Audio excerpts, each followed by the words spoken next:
Hey everyone, my name is Nguyen and I am working on my Girl Scout Gold Award project. I am part of the troop 1695 and today's video I'm going to be teaching you how to make your own fidget blanket. First, the problem that I wanted to identify was helping the dementia and Alzheimer patients. I went to an assisted living home facility and I noticed how they just didn't have anything to keep their hands and their minds going. So in order to solve that, I wanted to create these type of fidget blankets. A fidget blanket is something that's in the form of a blanket and it just has a ton of small activities that you can craft yourself. Instead of going online and buying your own $30 fidget blanket, watch this video and you can learn how to do it yourself.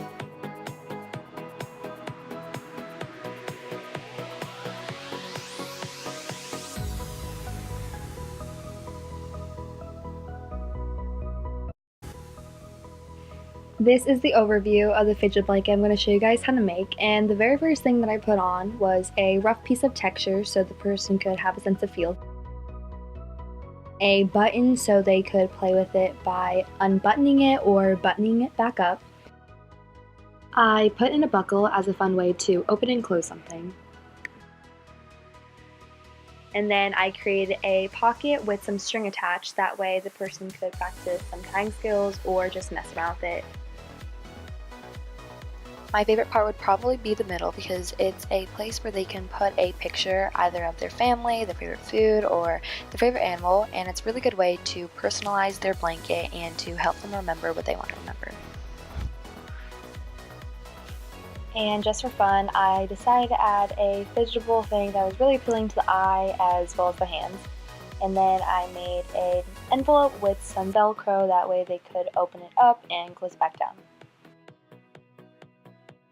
By simply adding some beads to some string, I was able to create a bead section that could be really fun to play with. Lastly, to balance out the rough texture that I said in the beginning, I was able to put some soft texture.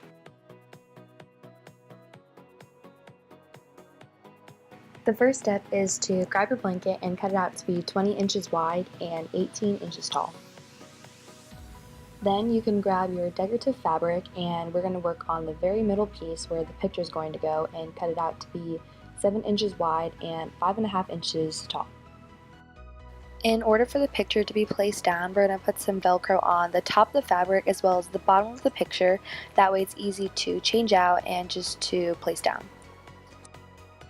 There's no specific way on how you want to cut out your pocket. I just did it this way, and to make it easier to glue down, I put it behind a square that was 4 inches by 4, and when you glue it down, make sure you only do it on the outer edges, that way when we're putting down the string, it'll be easy to tuck in.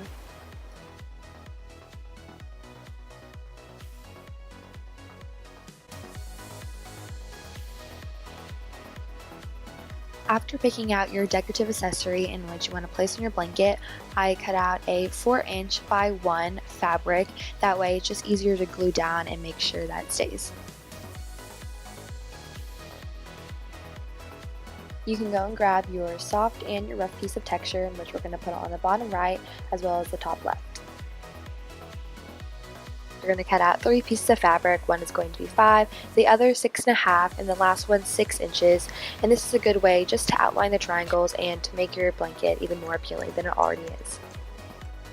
After finishing the triangles, I just looked around my house to find decorative things, and I found these pink flowers, so I thought it would be a good way to unify both triangles.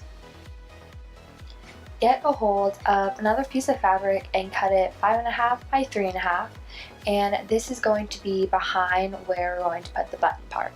As a DIY, I didn't have any buttons to place on myself, so I just grabbed my dad's old shirt and I cut off the cuffs. Fully glued down the side with the buttons, however on the other side with the hole, be sure to only glue down the right because you want it to open and close. We're going to work on the buckle next, and I created a 5 by 5 square as the background. I grabbed some felt fabric and I cut it to where it was 5 inches wide and 1/2 inch tall. After I slid the fabric in, I started gluing down both those pieces, that way that they stick together, as well as the bottom, so it could stick to the background.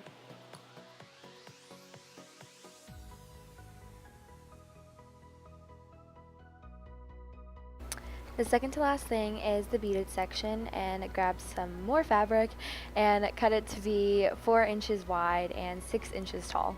Then you're going to grab 2 pieces of other fabrics and make it out to be 1 inch tall and 4 inches wide.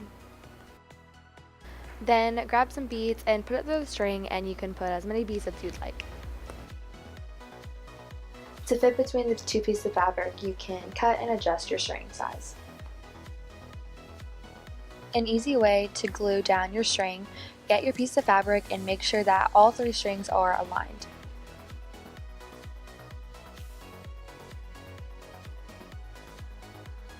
Once you glue down your whole fabric, start putting more glue on where each of the strings fall down. So more glue to the right, then towards the middle, then towards the left side.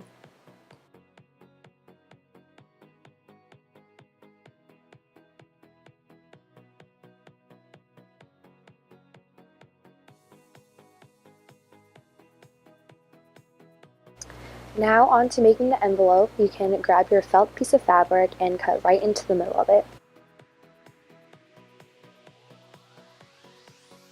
By using one of the halves that you already cut out, you're going to cut another piece, which is going to be 5 by 4, and make it into a shape of a house. And just set the other piece off to the side because we'll use that later.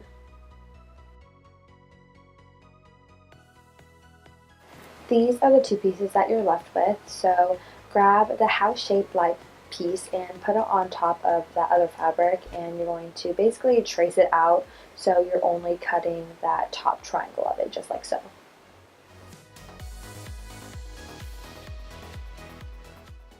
To make both pieces the same size, just put them on top of each other and then cut.